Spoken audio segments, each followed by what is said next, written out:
The Boar Princess. Volume 1.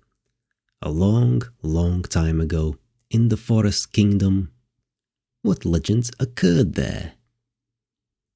Part 1. A story about friendship, love, and death.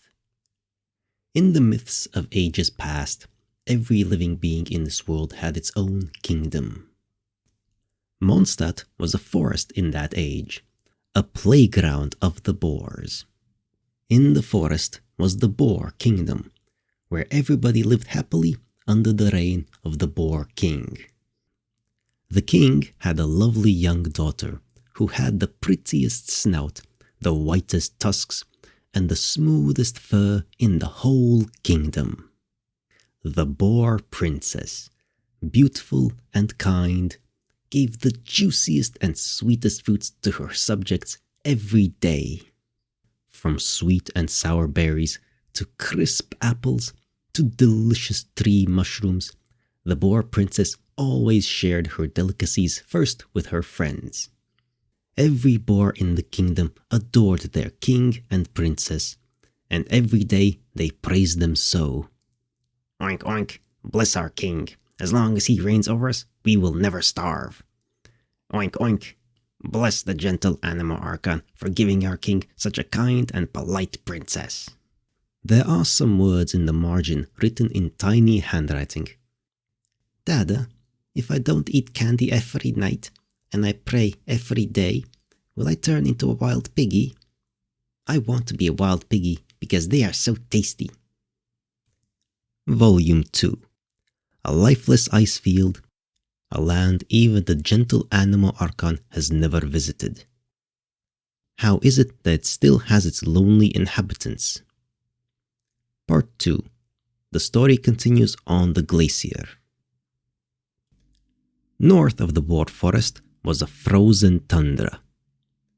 The playful Barbatos had not reached those lands, so they remained covered by ice and snow. Every creature who ventured there risked freezing their paws and hooves off. It's cold, too cold. It's freezing. My claws are going to shatter. Even the bravest, strongest Boar King could not withstand the frigid tundra. Oink oink oink! My frozen snout is turning purple! There lived but a single lone wolf pup in that place. The childish handwriting at the bottom of the page reads, Dada, why does the little doggy have paws that don't freeze off in the cold? Volume 3. Now and evermore shall you be bereft of hope. What fates await the wolf pup who bears such a cruel curse? Part 3. The pup was a carefree child who had bright blue eyes and slick grey fur. When he got angry, he looked exactly like the wolf head relief atop the Mondstadt Cathedral. But one day, when he was hunting in the forest, he ran into the evil squirrel sorcerer, Woobaqua. Of all the beings in the ancient world, none were more evil than Woobaqua. Not even demons and dragons. Woobaqua despised everything nice, and swore to transform beauty into ugliness and turn light into dark. At the sight of the joyful wolf, anger boiled inside him. He cursed. Squeak, squeak! Angry am I. I shall spike his heart with the coldest ice, and he will never again know the meaning of hope. With that said, Woobaqua began to curse the pup with his magic. But the rash pup gobbled him up, just like that, without the slightest warning. Woobaqua was so furious that he cursed the pup using the most foul and insulting words ever uttered by a squirrel. The pup felt the noise coming from his mouth, and only then did he realize his mistake. Arr, I'm so sorry, Mr. Squirrel. I thought you were edible.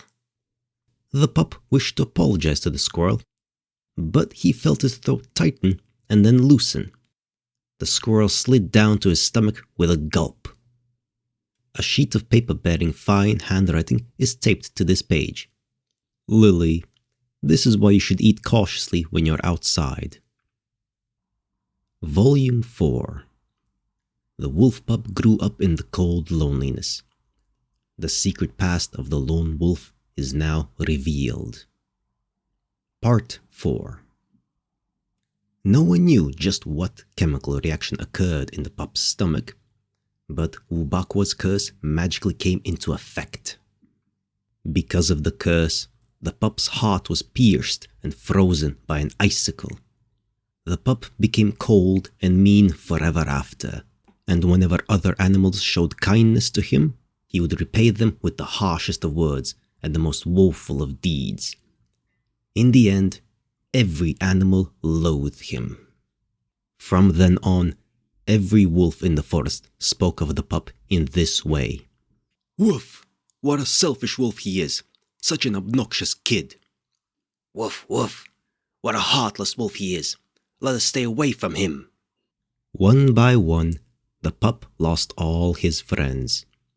The forest welcomed the lonely pup no more, so he had no choice but to head north.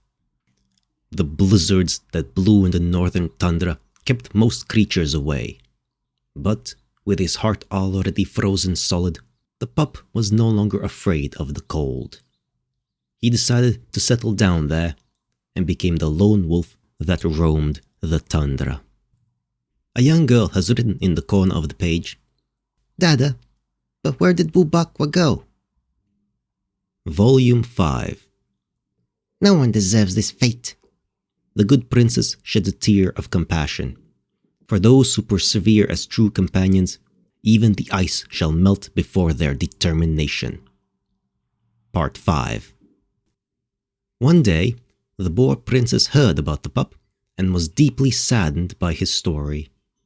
So, she asked her people about how to defrost his heart and turn him back to his former sweet self.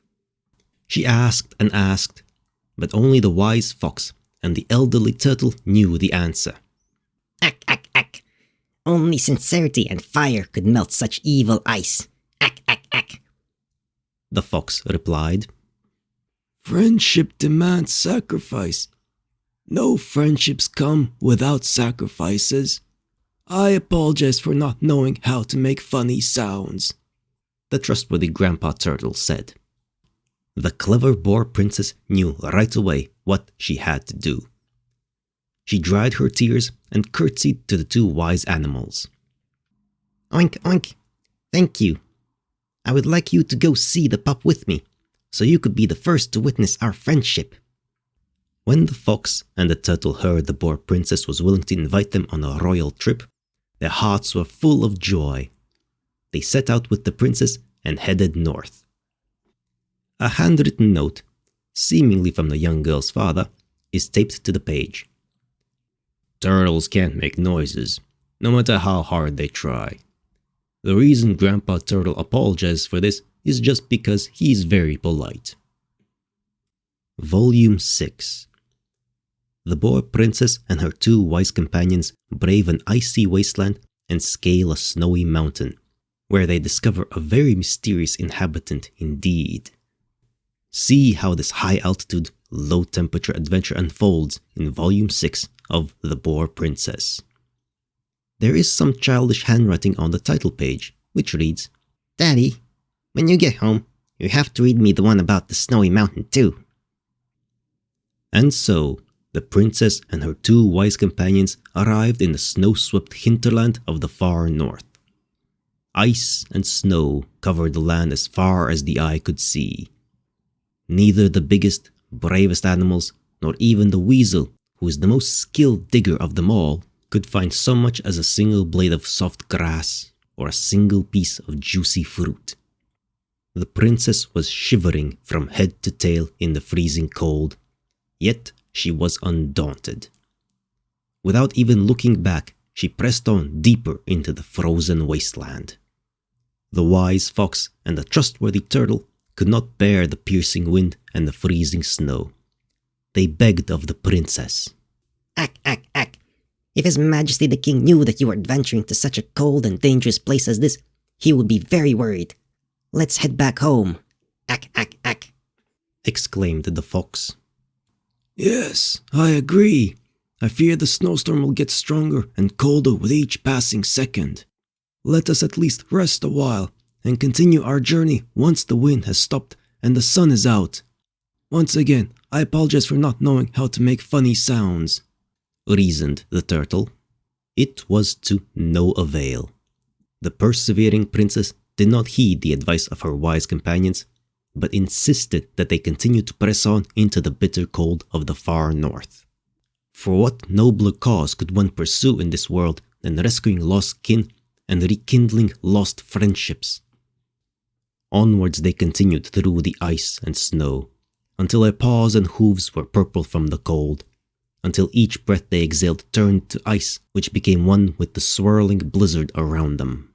Then, at the icy peak of a tall mountain, next to a frozen river which, in spite of everything, still flowed, albeit with icicles rather than water, the princess met a spirit swaying to and fro in the freezing wind. An ancient race of wise spirits lived atop that ice-capped mountain. They had no physical form, but possessed great magical power. Oink, oink, are you the master of this place? Please, O spirit, could you guide us through this snowstorm? The princess politely posed her question as her hooves, now numb from the cold, trembled in the snow. The wise fox and the trustworthy grandpa turtle also looked expectantly at the spirit of the snowstorm. As they gazed, their paws and flippers, respectively, numb from the cold, trembled in the snow.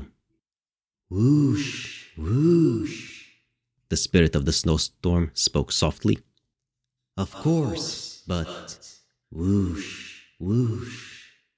In return, I will sap your energy. The further forward you go in the storm, the more tired and hungry you will become. Though I assure you, it will not be life-threatening. I hope. Whoosh, whoosh. Oink, oink. This is, after all, the spirit of the snowstorm, pondered the princess. And I am also in the company of the two wisest, most caring members of my family. Whatever may happen, they will always be able to find a way. Without a moment's hesitation, the princess granted the spirit of the snowstorm her request. The wise fox and the trustworthy grandpa turtle had no time at all to formulate, let alone articulate, any remonstration. Oink, oink. I do declare this deal a fair one. Now, lead us to the wolf pup. And so, the spirit turned into an ice stream and carried the persevering princess over the tall mountain. Volume 7. All the sacrifices made out in the frozen plains were not in vain. The perfect ending of friendship, love, life, and death.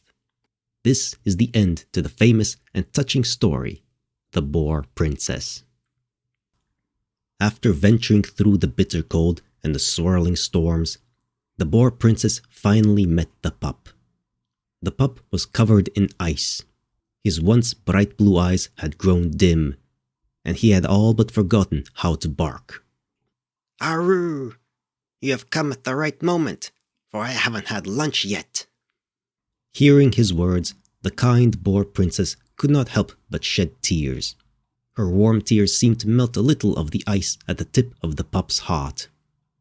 Aroo, why are you crying?